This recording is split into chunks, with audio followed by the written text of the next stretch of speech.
Okay, everybody, I'm here today with Roman Fox, Forest Park Forever's horticulture superintendent. And Roman, can you tell me what you do here in the park?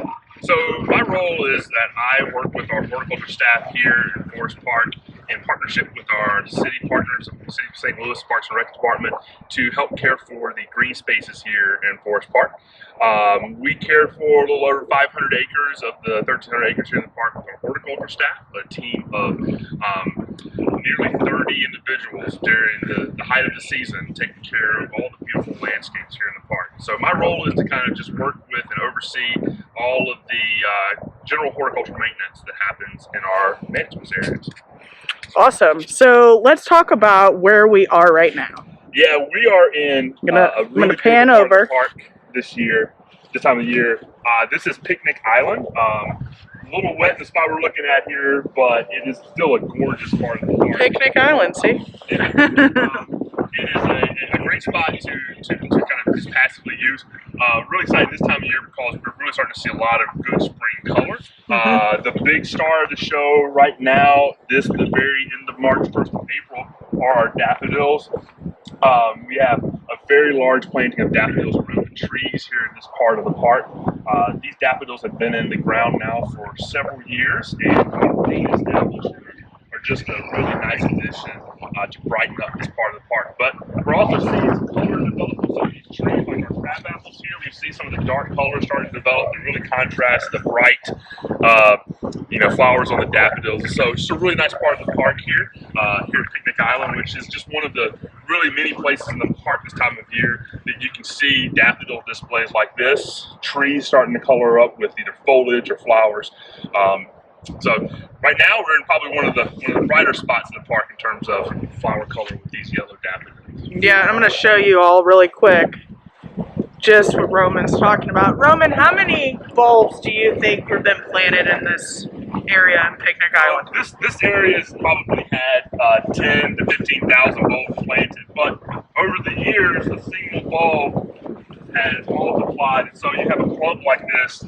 It's really made up of probably 8 to 10 bulbs itself. So each of these clumps probably now have, through just natural reproduction, 8 to 10 bulbs in them to really get this full display. But originally this was probably planted somewhere between 10 to 15,000 bulbs around these trees and tree rings. Awesome. So how many bulbs, new bulbs, did we plant in the fall? So in the fall of 2020, our staff planted a little over 70,000 new bulbs in different landscapes around the park. Those bulbs fall into two different categories. We have some bulbs that are like these daffodils, including some daffodils, that are perennial bulbs. It means that we plant them, they bloom in the spring, then we allow them to die back naturally in their location, and then next spring they come right back and are bigger, stronger, with a greater display, and they'll be there for years to come. So those are more permanent displays. And then we also planted a large number of annual bulbs that have a more seasonal interest, and they are used kind of a one-time install.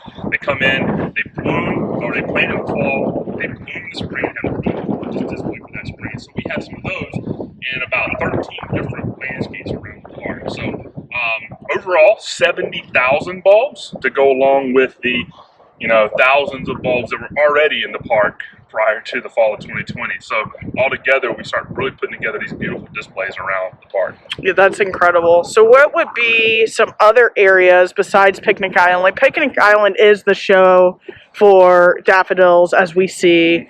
And just so you know, Picnic Island, the best place to park, or you can ride your bike right here, you can walk or jog right here, but you can park over at the boathouse, which is on this side, park at the boathouse and walk through and take Suspension Bridge to get here.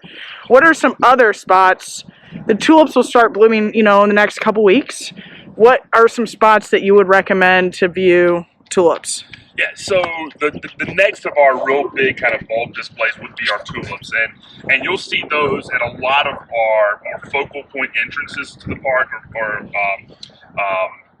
near institutions. So We'll have displays on the terminal beds at the ends of each end of the Maple Promenade on Art Hill. Those will be coming here soon. On that side up there. We'll have tulips over in the boathouse. We have tulips in front of the Visitor and Education Center. We'll have tulip displays on the east side of the park near Steinberg Skating Rink and West Pine and Grand.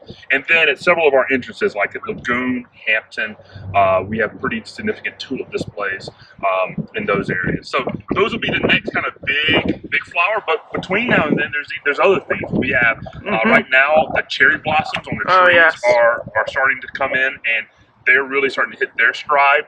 The magnolias, we're in the middle of magnolia kind of blooms. We have some of the earlier white flowering star magnolias, Magnolia stellatas, that are finishing up, but we're getting into some of the pinks, and now the yellows are starting to bloom of the Solangia. So we have magnolias that are now developing their blooms and becoming a real show in the park.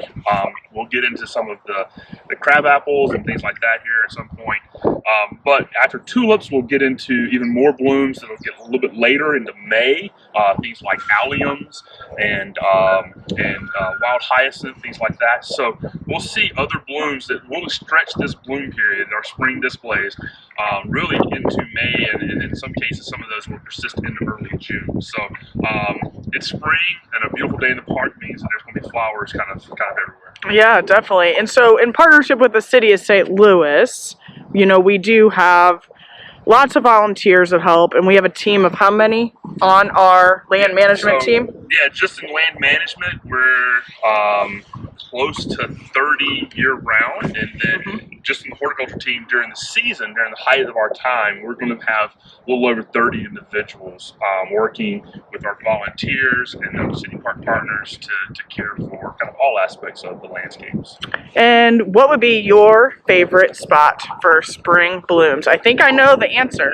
It depends. It depends on the day. Today, obviously, this is one of our nicer spots, but there are some really great places around that have just some fantastic blooms.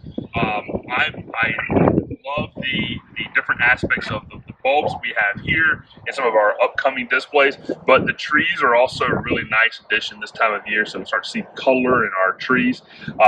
So it just depends on the day and where, but Picnic Island is a beautiful place this time of year. Government Hill is another great spot for seeing some beautiful bulbs. It's just up there. Yeah. And then there's really nice little hidden gems of displays and spring flowers. There's some great little woodland gardens that have spring color this time of year and some more natural ephemeral forms, things like our Virginia bluebells and some of our trilliums, things like that will be coming on. So it's really nice this time of year. You can get some big grand displays like we have here on Picnic Island, but we also find some small, woodland gardens around the park too. So there's plenty of places to just walk in and find your own. Well, awesome. Thank you, and thanks for everything you do. Everybody, come on out.